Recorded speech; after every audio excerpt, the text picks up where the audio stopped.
Vai começar. Entra aí.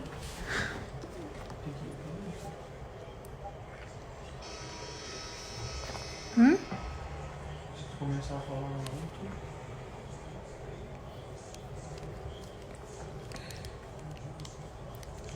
Oi, gente.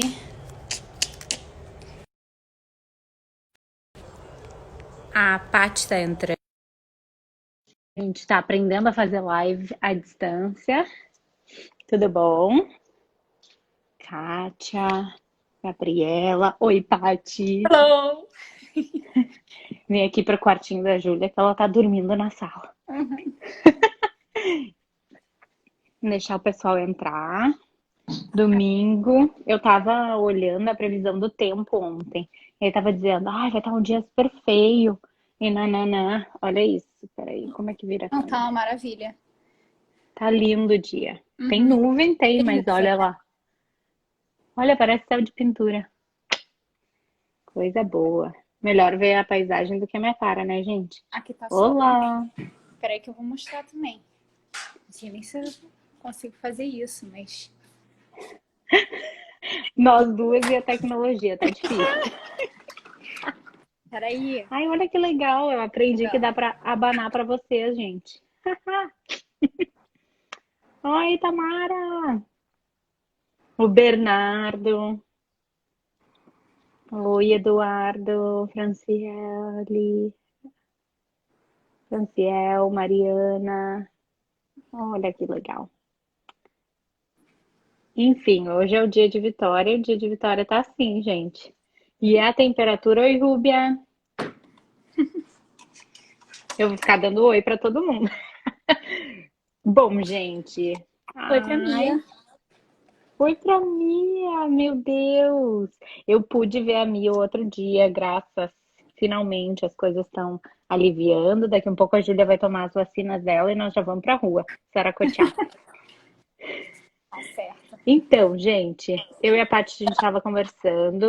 A gente tinha aberto a caixinha de pergunta outro dia e teve bastante pergunta legal que a gente queria falar um pouquinho mais. Eu acho que muita pergunta sobre como é o aluguel aqui, né? Quais os valores. E teve uma pergunta que chamou muita atenção, que a gente até respondeu aqui, sobre o que que eu devo me preocupar primeiro. E o aluguel tá bem de encontro com o que tu deve te Uhum. preocupar primeiro, né? Tem como, inclusive, tu ver o aluguel do Brasil. Mas às vezes as pessoas mandam mensagem e perguntam: quanto é um aluguel de 2 quartos, de 1 quarto? Depende muito. Vai depender do que tu quer. E essas preocupações que tu vai ter também dependem muito do teu estilo e do que tu tá procurando, né? Acho que essa é a principal coisa. Tu tem que ver o que te motiva e quais são as tuas prioridades quando tu chega aqui para que tu te preocupe com isso. Não é preocupar, mas que tu haja com essas coisas primeiro, né? É, tem que lembrar que também aqui Vitória é bem pequeno, né? Então, mesmo que você fique em outra cidade, por exemplo, às vezes você quer uma casa, né? Você não quer um apartamento ou um basement. Então, mesmo que você fique numa outra cidade, é rápido de você chegar em Vitória, no centro de Vitória ou na universidade. Então, eu acho que é isso que a Rafa está falando. Depende muito do teu perfil, né? E o que você coloca como prioridade. Exatamente. Uma das coisas, a gente estava. Eu não comprei carro, eu só fui comprar carro depois de um ano aqui no Canadá. Porque eu morava em downtown e eu preferia pagar um pouquinho mais no aluguel do que comprar um carro.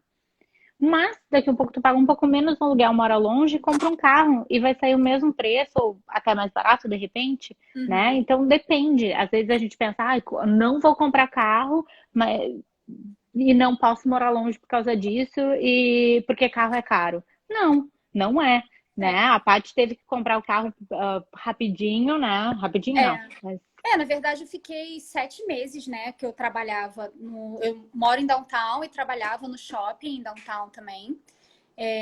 E para mim era fácil pegar ônibus, mesmo no inverno, sem problema nenhum. Mas eu consegui um emprego em outra cidade que fica a 25 quilômetros do centro de Vitória. Então, para mim, era mais jogo, porque aí eu demorava de ônibus 1 hora, 1 hora e meia, porque além de pegar o ônibus, eu tinha que caminhar até o trabalho, porque o ônibus não deixava na porta do escritório. Então, acabava que para mim eu demorava 1 hora, 1 hora e meia para chegar lá. Então, tinha que sair muito cedo, chegava mais tarde, não conseguia fazer nada. E para mim, isso lembrava um pouco a minha vida no Rio. E era uma Meu coisa que eu Deus. não queria. Então, a gente decidiu comprar um carro usado, que, ok, valeu super a pena. A gente conseguiu um carro com 29 mil rodados, sem, É num super preço pouco, bom. né, gente? É. Acho que o nosso carro no Brasil tinha 100 mil quilômetros rodados. Uhum. Tipo, quase isso, sei Não, e lá. 100 mil aqui você consegue achar carro com 100 mil quilômetros rodados por 5 mil dólares, né? Virei a câmera sem querer. A Ah, tecnologia de novo. Então você consegue achar um carro mais ou menos assim, com 100 mil rodados por 5 mil dólares e o carro está em super bom estado porque as estradas aqui ajudam. Né? Então as condições aqui da cidade não estragam o carro como estragam às vezes no Brasil, que tem buraco, asfalto estragado. Então ah. vale a pena. Outra pergunta que surgiu, teve muita gente que falou, até a Ruby agora mandou, uma dica para quem vem sozinho é dar uma pensada em homestay. Muita gente pergunta, quanto é o aluguel de um quarto? Quanto é o aluguel para um quarto dentro de uma casa? Isso vai variar muito, né? Mas realmente uma dica muito boa é tu olhar em homestay, né? Antes de pensar, pelo menos para te dar um tempo e procurar um lugar, porque morar num quarto dentro de uma casa com alguém por um ano, daqui a um pouco tu não te dá bem com essa pessoa, sei lá, eu acho que tem que pensar bem nisso e o homestay é uma boa forma de tu vir, ficar nesse lugar por um período mais curto para poder te adaptar, conhecer alguém e daqui a um pouco fechar um aluguel mais de longo prazo, né? Porque normalmente esses aluguéis são não precisa ser fechado 1 ano, né? Como É, em mês a mês. apartamento. Então você consegue meio que negociar com a pessoa. Aí a Rubia está falando que tem em torno de 650, 750. Vale bastante a Pô, pena vale para muito quem a vem pena. sozinho, né? E não se incomoda também de ficar na casa e dividir cozinha, banheiro, com a É, outra pessoa, né? Depende, aquilo que a gente está falando, depende do perfil, né? tudo vai depender do que tu quer. Outra coisa, que tem muita gente vindo com criança, e hoje também eu tava falando com uma mãe, aqui no Instagram, por DM, ah, e ela comentou: eu tenho 3 filhos de tais idades, tem que pensar que, dependendo da idade das crianças, tem uma regra que não é autorizado dormir no mesmo quarto, crianças de sexo diferente. Então, se tu tem um menino e uma menina, dependendo da idade, tem que ter 3 quartos. Não pode ter só 2 quartos, ou, enfim, tem que cuidar isso antes de vir para se planejar e pensar no custo que isso vai trazer, né? Sim. E o pessoal está perguntando aqui se vale a pena, quanto custa um apartamento de um quarto, sala, cozinha com acesso à Vitória. Você consegue morar não necessariamente no centrão de Vitória, você pode morar nos bairros em torno e achar alguma coisa nesse estilo, não totalmente novo, né?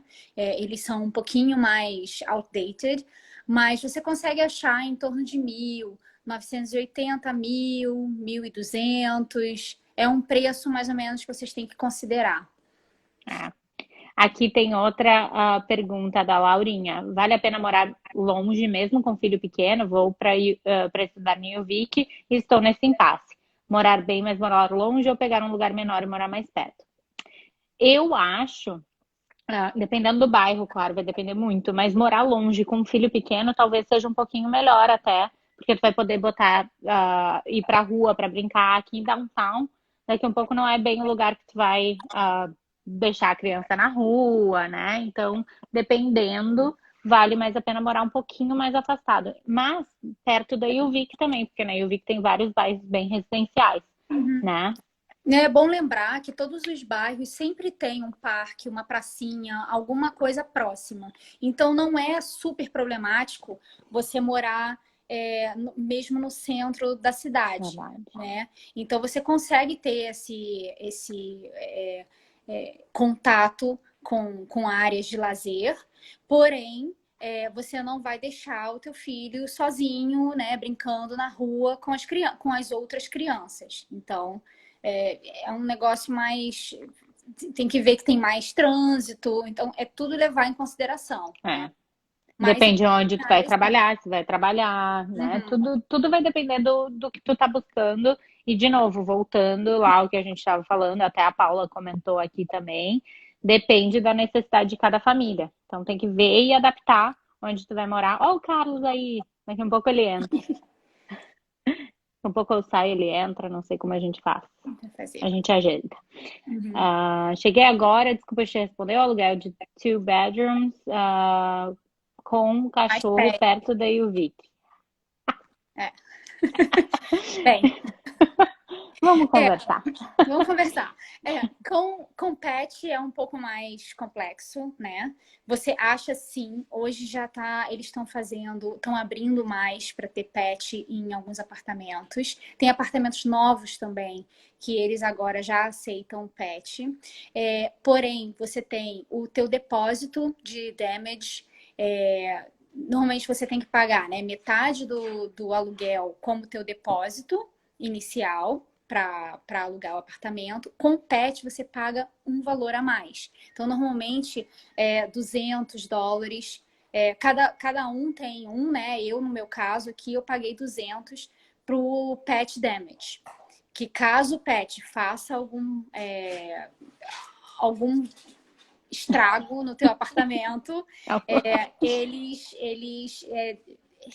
tiram isso do valor na hora que você sair do apartamento.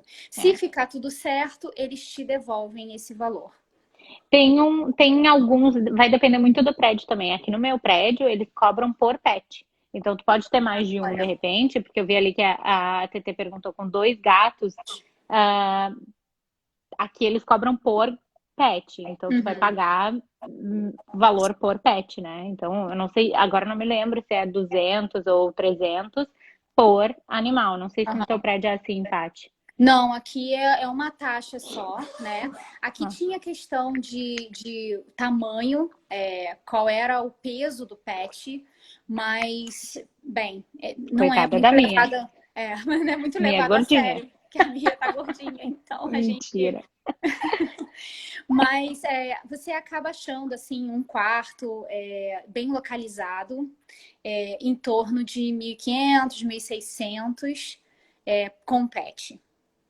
Mas normalmente é um pouco mais caro esses apartamentos. E o que acontece também é que às vezes o prédio ele é pet friendly, mas o dono do apartamento ele não aceita. Então isso também tem que ser visto, né? E a gente falando de pet também, eu achava bom a gente comentar aquele negócio de criança. Porque tem alguns prédios, e brasileiro, a gente acha isso super esquisito, né? Tem alguns prédios que não aceitam criança. Graças. Então, Gente, eu tava apavorada quando eu engravidei, pensando, eu não perguntei isso, né? Será? Porque também podia ser que dependesse do landlord, né? Não necessariamente só do meu prédio, porque no meu prédio tem crianças. Mas graças deu tudo certo. Mas sim, tem prédio que não aceita criança, porque é prédio de adulto.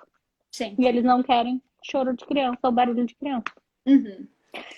Então, isso tem que ficar ligado, porque a gente teve também uma amiga, um caso real, que ela descobriu, ela estava fechando um apartamento, e ela descobriu que estava grávida e ela foi comentar com a pessoa e a pessoa que estava alugando falou, não, mas aqui a gente não aceita. E aí ela teve que correr para conseguir achar um outro apartamento. Então, fica ligado nisso também, se você tem filho, ou se você está grávida, ou se você está pretendendo engravidar, né?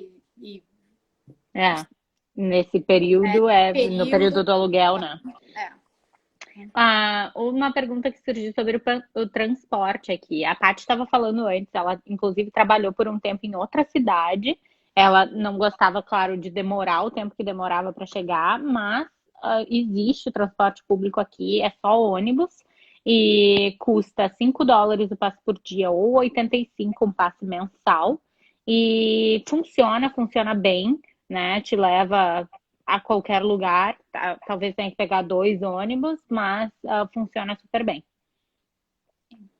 O pessoal está perguntando, é mais barato morar num quarto e comer fora ou alugar com cozinha para comer em casa? Comer em casa é sempre mais barato. Depende da tua alimentação também, né? Mas eu acredito que morar num lugar com cozinha seja mais em conta e cozinhar e comer em casa, tu vai acabar comendo melhor por mais barato. Sim, com certeza. Você consegue comer na rua barato também, né? Se você colocar isso no teu planejamento e tal, mas você não vai comer tão saudável, né? Porque acaba que as comidas, e isso é super normal, acaba que as comidas que são mais baratas são as comidas meio podrão, né? Você vai comer McDonald's, vai comer sanduíche, pizza, então às vezes não vale a pena fazer isso. Gente, inclusive a Tami, que que mora aqui há 1 ano e pouco, eu acho já, ela estava falando do custo de vida. Ela não come fora e ela gasta 250, ela e o marido, $250 em mercado por mês. Mas ela não come fora. Daqui um pouco, se tu dividir isso, dá menos de $10 por dia em refeição. Eu acho que fica bem difícil de tu fazer isso comendo fora 3 refeições, né? Não. Ou tu come uma refeição por dia, o McDonald's e dá por E é satisfeito. isso. E bebe água o resto do dia. E água. Não, acho que é meio difícil, gente. Filho adolescente em high school. Eu não conheço nenhum perfil público daqui de Vitória. Tem a Paula, no Canadá, que fica lá em London, que ela tem um casal de gêmeos adolescente que estão em high school e ela fala bastante a respeito disso, de como foi a adaptação e a educação, mas aqui de Vitória eu não conheço ninguém, né? Mas tem algumas escolas que a gente conhece pessoas que têm filhos adolescentes e a gente conhece algumas escolas que são super bem indicadas e a gente pode conversar mais a respeito disso para dar essas dicas. Okay. Gostaria de saber se é possível conseguir arrendar um apartamento sem marcação na primeira semana de Canadá. Olha, isso é muito difícil. Eu passei um mega perrengue com isso aqui. E eu tive que pegar um Airbnb por 1 mês. E que foi, tipo, o olho da cara, que eu não estava esperando. Assim que eu cheguei, a gente tinha o Renato já estava aqui, né, meu marido, e a gente já tinha um apartamento agendado para olhar no mesmo dia que eu cheguei. E achando que ia dar tudo certo, porque a gente já tinha visto tudo e tudo mais. Só que a gente não gostou do apartamento. Era terrível. E quando você chega aqui, você olha, né? É diferente de você olhar na internet ou as condições que a pessoa depois vai te dar. Chegaram a me pedir até em um deles para pagar o ano inteiro de aluguel. Ou seja, é inviável você fazer isso. Imagina que absurdo. Né? E aí eu acho que isso é muito complicado de você fazer, de você chegar aqui e ir olhar e você conseguir alugar, até porque os aluguéis eles começam a contar do dia 1º de cada mês. Então você precisa ter 1 mês de antecedência, né? Saber que a pessoa vai sair daqui a 1 mês e você já está agendado para entrar naquele apartamento no mês seguinte. Então, aconteceu comigo também. Eu acho que assim, não foi um caso à parte da Paty. Aconteceu comigo, aconteceu com o Carlos também, com vários amigos nossos que chegaram aqui. É muito, muito, muito difícil tu conseguir alugar assim. A não ser que tu dê a sorte da vida de chegar, tá aquela pessoa precisando e aceitar em uma semana. É praticamente impossível. Não quer dizer que não aconteça com ninguém, né? De repente, alguém tem essa sorte. Mas eu, inclusive, tinha agendado o Airbnb por um tempão. Tive que trocar de Airbnb porque o cara não podia renovar, porque eu imaginei que em 20 dias eu ia conseguir um apartamento e não consegui. Acabei gastando muito mais do que eu tinha previsto por conta disso. Então, eu não recomendaria. Eu recomendaria, se quer olhar os apartamentos aqui, pegar pelo menos um mês ou mais, fechando aquele dia primeiro que a Paty comentou, né? Depende do dia que tu vai chegar, porque é um pouquinho complicado de conseguir. Eu fiquei em Airbnb antes, inclusive o Airbnb de um brasileiro, a casa de um brasileiro, que hoje é nosso amigo Fábio, mas por pura coincidência.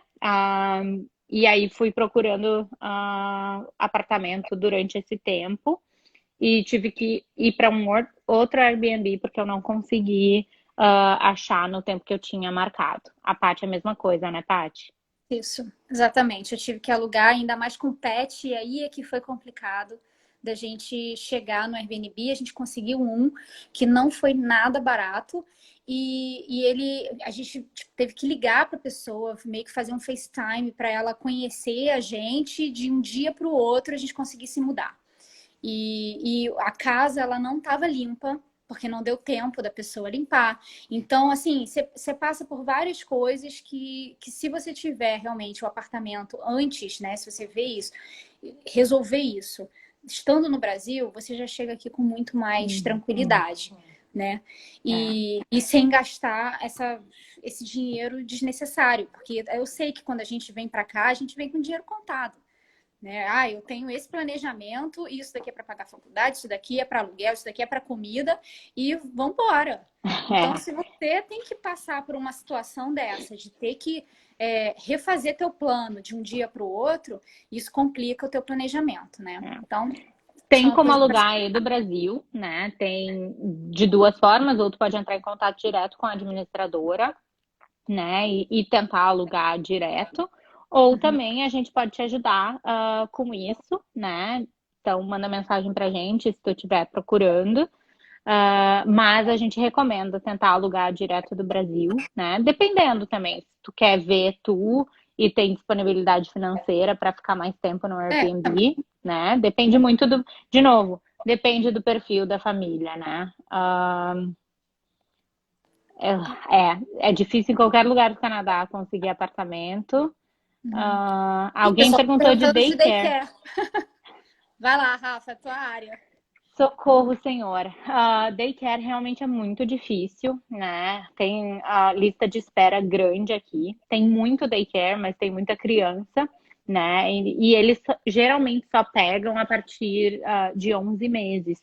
Então, porque a licença maternidade aqui é de 12 a 18 meses, né? Então, geralmente, eles pegam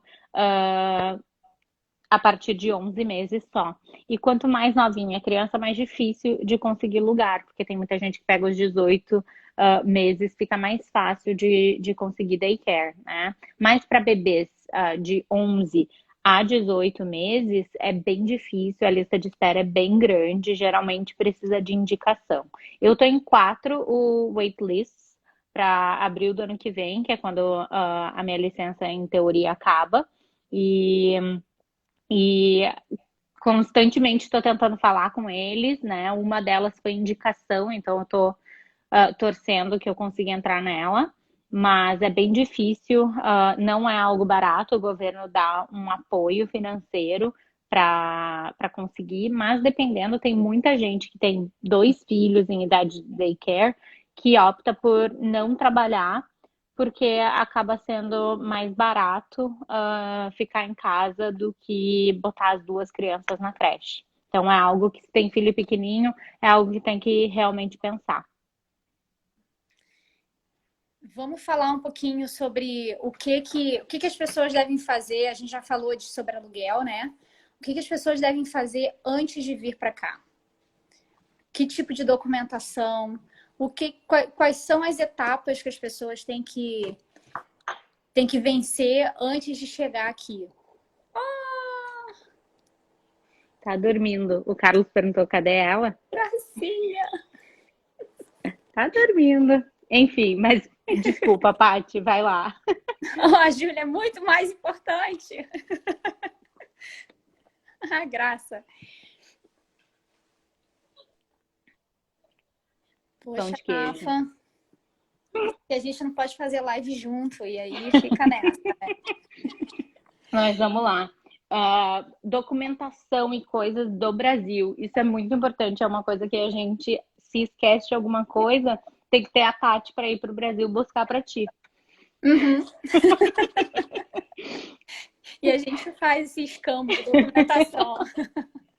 Aconteceu comigo, eu esqueci de pegar os diplomas. Na verdade, eu não esqueci, a PUC estava se enrolando.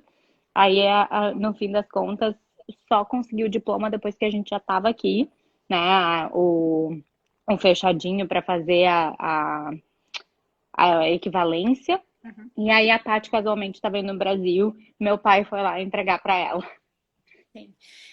Isso, se você entrar em processo de imigração, você vai precisar ter o pacote da universidade com a validação, né, certificado, com teu histórico. Então, essa documentação toda você precisa enviar.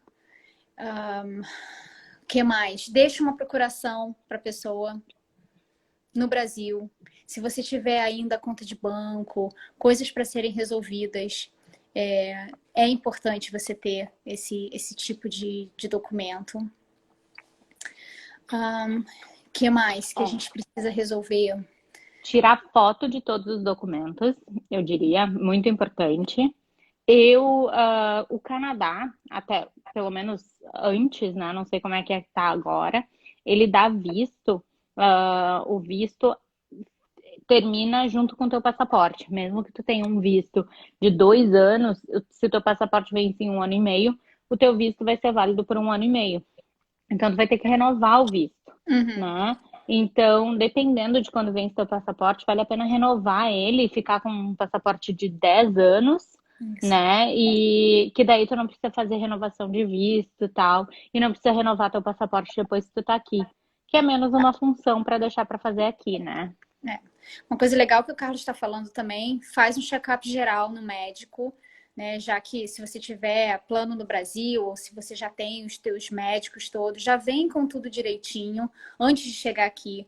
Porque lembra que é o walk-in clinic, você não vai ter um médico de família logo de início e é difícil de conseguir.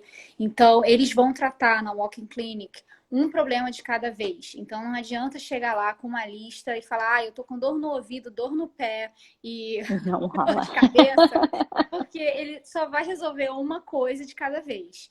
Então, isso é legal também, de você já trazer o teu histórico, né? Isso vale para médico, dentista também, porque dentista aqui tem que ter plano particular para ir, então já é mais complicadinho ainda. Então, não. É melhor fazer um check-up geral de tudo e vir para cá tranquilo, sem precisar pensar nisso por um tempo.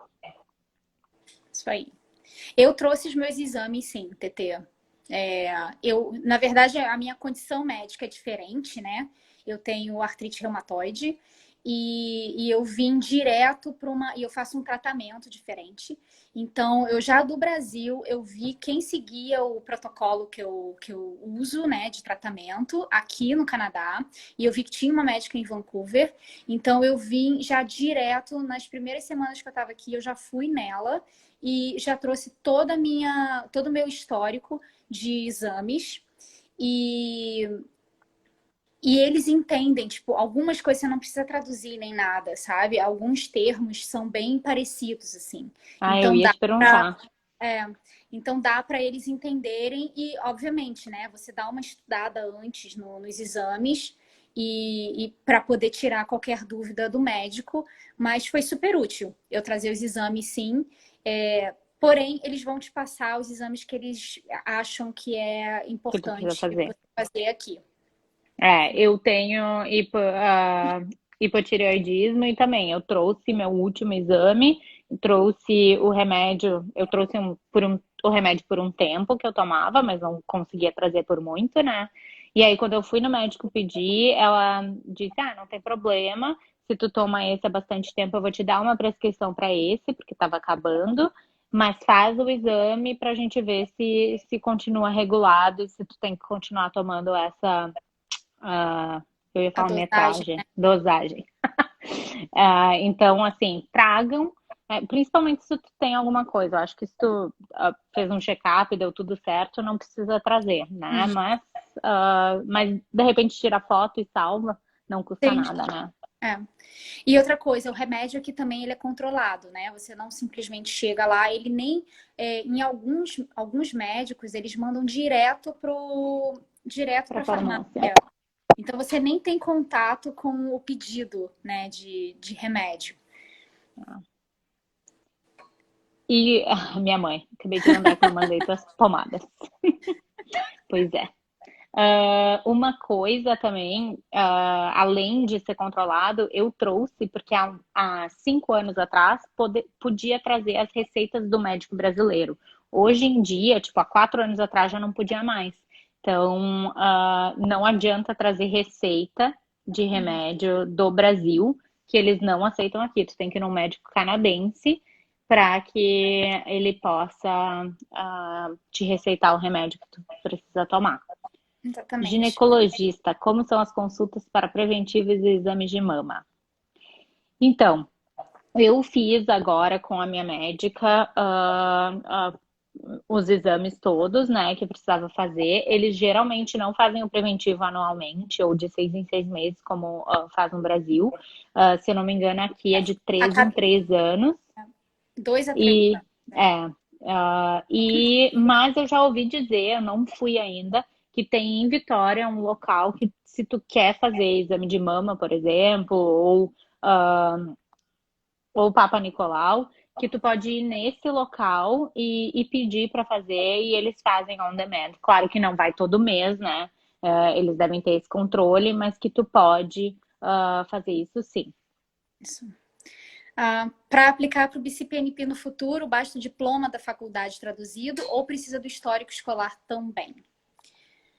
O que acontece é que você precisa do diploma e histórico Para fazer a equivalência. para fazer equivalência. Então, você precisa pegar essa documentação com a faculdade, ter uma tradução juramentada e enviar. Eu acho que é o WES, né, Rafa? Uhum. Tem o WES e eu fiz por um setor da UBC aqui em Vancouver. Então, Eu não sei como chama, mas eu acho que é Education Credential Assessment, eu acho ECA, que né? é. É Então, isso que você tu tem que precisa fazer. fazer isso para poder. Porque é essa numeração que vem no ECA. É um nome estranho. ECA. ECA. É isso. Eu também usei o WES, que nem o Carlos. E essa numeração, como a Paty disse, é o que vale. Eles não aceitam, não adianta tu mandar a tradução juramentada, que isso não vai servir para nada. Tu precisa ter uma equivalência do diploma. E a equivalência do bacharel de administração de empresas provavelmente vai ser um bacharel aqui, que é o diploma que eu tinha também, um bacharel, vira um bacharel aqui, mas depende, claro, do teu curso, por isso que eles pedem o histórico, porque eles vão ver daí as matérias e a instituição que tu fez, e aí vão te dar essa equivalência. E outra coisa se você traduza sempre, isso foi um erro que eu tive e eu falo sempre, bato na mesma tecla. Eu traduzi todos os meus diplomas. Se você tem um mestrado, ou um doutorado, ou uma pós, traduz o teu diploma maior, entendeu? O teu último degree, que é isso que vai contar para teu processo de imigração. Então, se você tem um bacharelado, uma pós-graduação, um MBA e um mestrado, faz só do mestrado, porque é isso que você vai entrar no teu sistema. Não adianta você fazer de tudo, porque ele não vai te dar mais pontuação por você ter 1 milhão de diplomas, entendeu? Interessante, E porque eu na gastei verdade uma grana fazendo pois tradução de um monte de é uma coisa. baita economia, né? Mandem um dinheirinho lá para Paty, que ela deu essa dica, porque ela não é uma dica conhecida. A gente também traduziu, a gente não tinha tantos quanto a Paty, mas a gente traduziu os 2 diplomas, porque não sabia que não precisava. É uma boa dica mesmo. Aqui, fazer mestrado aí faz diferença? Bom, faz diferença, depende, né? Tu tem o mestrado já, às vezes tu não precisa fazer esse mestrado aqui e consegue pontos pro Express Entry. Mas na prática faz diferença sim, tu ter uma graduação aqui no Canadá. Sendo que aqui é só uma nota de rodapé. Sendo que aqui mestrado, doutorado, é diferente do Brasil, onde eles supervalorizam o profissional na área prática, né? Aqui o mestrado e doutorado ele é mais para a área acadêmica. Então, se você, obviamente, você consegue praticar a tua profissão, né? Se você fizer um mestrado e tudo mais, você realmente é valorizado, mas ele é mais direcionado à academia e não tanto à prática, né? Da profissão. E é por isso que a gente sempre bate na tecla de compartilhar as tuas experiências e mostrar que tu tem experiência é o que vai te dar um avanço na carreira e em conseguir um emprego legal. Às vezes tu não precisa ter uma super formação, mas se tu tem experiência já conta bastante. O Exatamente. Carlos botou ali, é importante, a gente não é Tá consultor de boa. imigração, gente. A gente conta a nossa experiência, É, né? Não significa que vai dar certo para todo mundo, mas essa foi a experiência que a gente teve. é. A Jaque está perguntando aqui, no meu caso tem o MBA, posso só traduzir ele, Paty? Eu acredito que sim, né? O ideal é você. Lembrando. Lembrando que a gente não é consultor, mas essa foi a minha experiência e foi assim que quando eu fiz uma consulta, né, com um consultor de uma empresa de consultoria de imigração, foi isso que eles me indicaram. Então, se você, qualquer coisa, dá uma lida assim, mais em alguns sites de imigração, de consultoria de imigração mesmo, né? Tem vários muito bons que colocam várias perguntas e tudo, perguntas e respostas sobre isso, e pode ser que isso esteja lá também. Então era legal se dar uma pesquisada maior sobre isso, para não atrapalhar teu processo, né? É, é, na dúvida, manda os dois pelo Ezel, se eu não me engano, não tem diferença de preço. Eu achei que tinha diferença de preço, mas não deve ser muita, talvez tu se traduzir tudo junto. Não, Até de boa. repente é bom ver. Experiência profissional conta pontos para o programa de imigração? Conta pontos sim. Uhum. Tem que ter uma carta, geralmente, dos empregadores anteriores, né? Confirmando essa tua experiência profissional. Mas conta bastante. Não só para imigração, mas também para as oportunidades de trabalho que tu vai ter aqui. Exatamente. Que E mais? essa carta para imigração, pelo menos a que eu apresentei, né, no meu caso, não foi nada assim super demais, né? É uma carta você mesmo. Eu, no meu caso, fiz a carta em português, em inglês, né? Porque as pessoas que eu trabalhava junto não são fluentes em inglês. Então eu fiz os dois para eles terem entendimento do que eu estava escrevendo ali. Mandei para eles já, tipo, com o cabeçalho da empresa, tudo descrito direitinho no padrão que a imigração pede, e eles assinaram e me mandaram de volta. Então, bem simples assim. A nossa também foi a mesma coisa, foi Uhum. super simples. A gente também meio que escreveu, disse, é isso. Na É, verdade, tu diz, essa pessoa, confirmo que essa pessoa trabalhou aqui, ela fez isso, isso e isso, de tanto a tanto tanto tempo, e ganhava tanto. X. É isso. E é isso. Data, Não é nada absurdo. Data, valor, o que fazia, né? isso. Se for um trabalho super direto, tipo assim, sei lá, não consigo pensar em nada. Uhum. Nem precisa botar a descrição do que fazia, né? Se for um É. emprego direto. Uhum. Aqui, ó, a comunidade brasileira em Vitória recebe bem os brasileiros novos, mas é claro, estamos de braços abertos para receber Vem-se todo embora. mundo. Vem, sempre tem lugar para mais, sempre tem uma carne no churrasco. Ah, se eu fui aplicante principal, sim, eu fui aplicante principal, porque era eu que tinha mestrado. Então eu ganhava mais pontuação.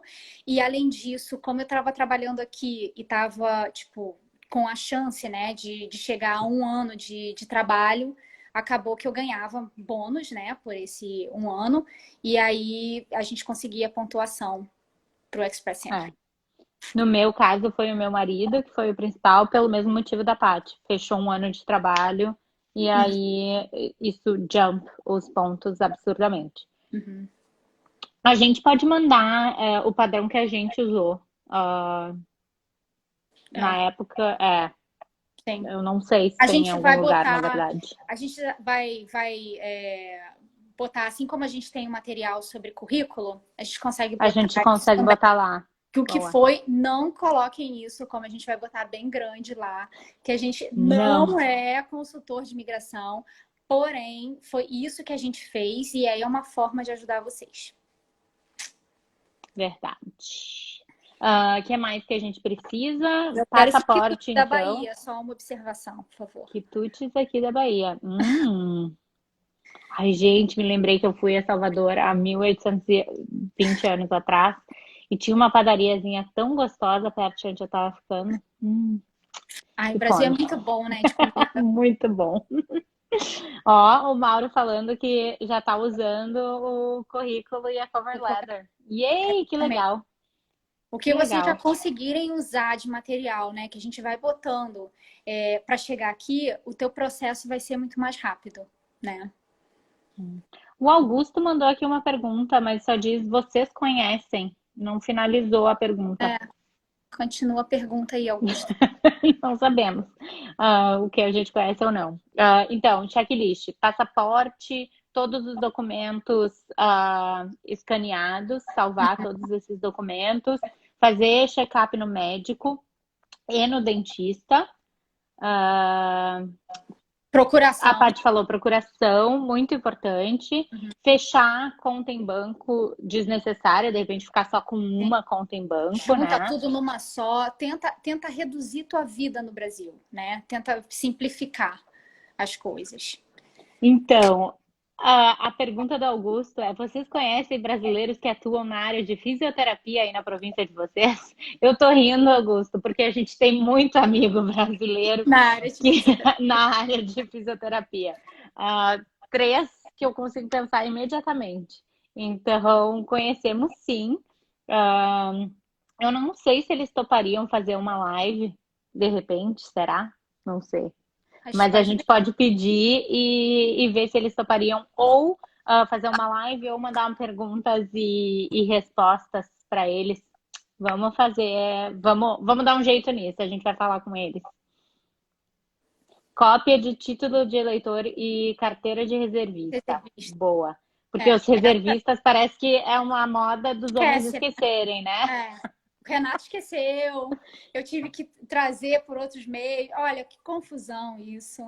Então, vê lá o que precisa para fazer o teu processo de imigração e faz um checklistzinho, deixa tudo direitinho e traz, porque isso pode dar problema, porque depois, às vezes você nem sabe que você precisa da carteira de reservista, por exemplo, e aí você aplicou tudo, foi chamado, e aí você tem 1 mês para mandar toda a documentação e a carteira está faltando.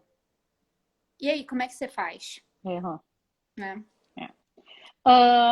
Uma pergunta que surgiu aqui. Eu não tenho isso. Minhas contas em banco aqui são vinculadas a token, pede celular. Vocês têm experiência com isso? Funciona com o céu daí?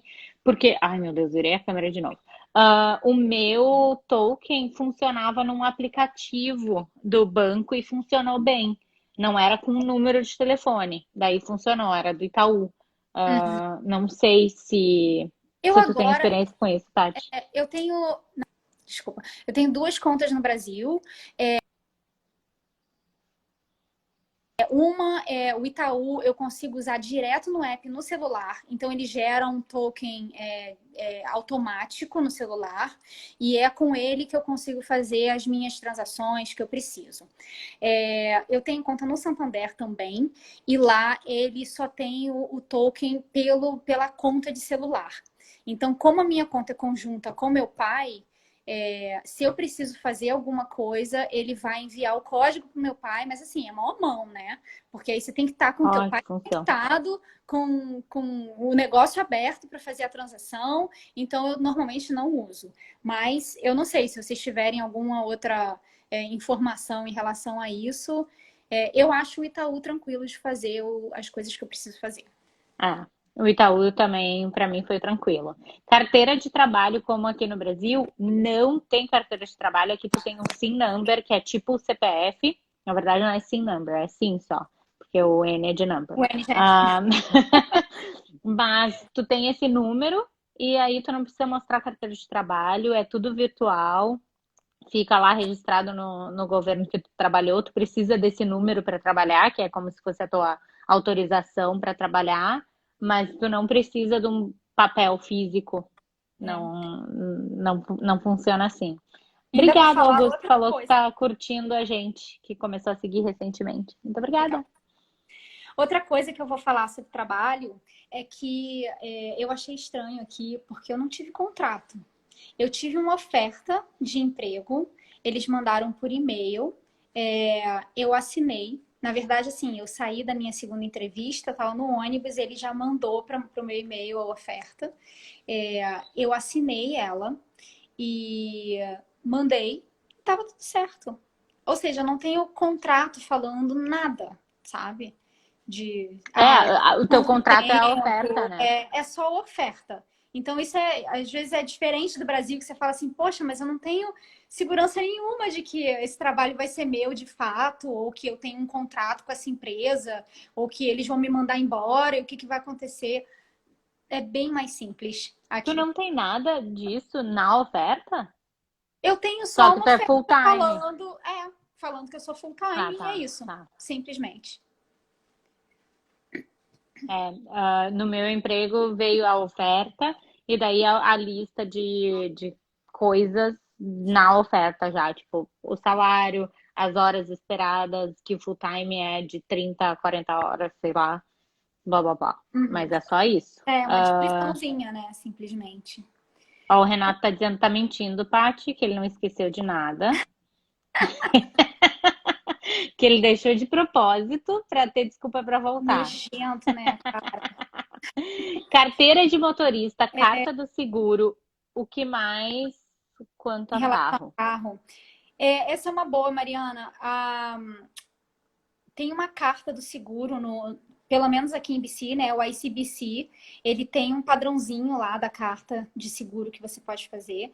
E eu fiz isso também. Escrevi a carta para a seguradora, mandei para eles o padrão em português, né? Traduzido e em inglês, para eles só colocarem alguns dados e assinarem. E isso foi bem legal porque deu um desconto bom no seguro aqui. É, Porque eu tinha mais de 10 anos de carteira no Brasil e nunca tinha tido nenhum sinistro, então foi bom. é. A nossa, como é que chama? Representante do seguro? Não sei como é que é. Tem o nome, mas eu esqueci. Não conseguiu fazer pra gente. A gente ficou sem o desconto, Ah, foi super frustrante.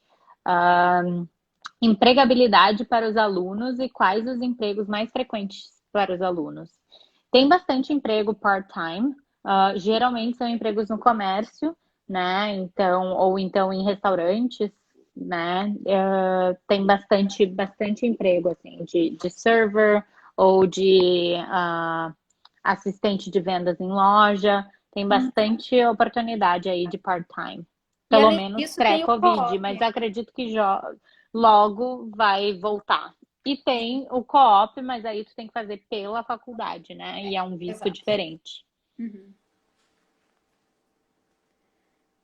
Ah, vocês poderiam fazer uma live sobre aproveitamento de tempo de aposentadoria, se conhecem alguém que conheça. A gente pode pesquisar, eu realmente não sei nada sobre o assunto, teríamos que ver alguém para ajudar em relação a isso. Uhum. Quais foram os melhores entry-level jobs que vocês tiveram? Eu tive um entry-level job, então vou dizer que ele foi o melhor. Eu trabalhava numa loja, de material de escritório. Eu tive dois. Mas um foi por pouco tempo. Um eu trabalhei vendendo terno numa loja e num shopping. Foi super ok, assim. Existem dois tipos de loja, né? Um que você ganha um pouco menos, mas você ganha comissão por venda. E o outro que você não ganha comissão alguma, mas o teu salário é um pouquinho mais alto. Tá? Então, isso também é bom na hora de você for fazer a entrevista, dar uma olhadinha como é que é o esquema de pagamento. E um outro foi na HomeSense, que é tipo uma Tok-Tok aqui do Canadá, que vende várias, menor, né? Mas que vende várias coisas de decoração e tudo mais. E para mim não foi uma experiência muito legal, porque, na verdade, assim, eu amo a loja, porque eu amo tudo de decoração, né? Eu também adoro. Mas abrir caixa, montar móvel, ficar lá no storage, fazendo recebimento de caminhão e botando estoque e tudo mais, no inverno, para mim foi muito sofrido, porque como eu tenho artrite, tipo, minhas mãos ficavam roxas de eu ficar no frio, no storage, abrindo caixa, pegando coisa pesada. E então, para mim, não foi muito legal e eu também não fiquei muito tempo lá. Mas eu sei que, assim, garçonete, essas coisas você acaba ganhando tip, é bem Dizem legal. que é o melhor, né? E eu Uhum. acho que o Carlos comentou ali que gostou de trabalhar como bellman no hotel. Eu acho que também ganha tips, né, Carlos? Ahn, eu acho. Quanto custa um carro usado simples por aí? O Carlos é bom de falar isso, O né? Carlos, Ele ele comprou um botou carro ali. por... Por $1.600. E é um carro, tipo, tem tudo no carro. É impressionante. E é um Co- Volvo. Um Volvo. Vocês conhecem algum site que ofereça empregos na área de TI com LMIA? Bah, já que acho que não conhece nenhum site, mas eu postei uma vaga aqui o outro dia que eles topam fazer o sponsor. Então dá uma olhada. Eu não sei se foi contigo que eu falei a respeito disso, que vocês iam aplicar. Mas a gente postou essa vaga, o cara que indicou essa vaga é brasileiro, trabalha nessa empresa. Então manda um e-mailzinho para ele e tenta a sorte. Sim. Uma coisa que a gente fez quando eu comprei o carro usado foi comprar em locadora de carro, né? A gente buscou na National, que é uma das locadoras que tem aqui. Eles compram um carro novo, às vezes eles usam por um período e eles não fazem compra e venda de carro usado, entendeu? Então eles compram novo, usam um pouco e vendem.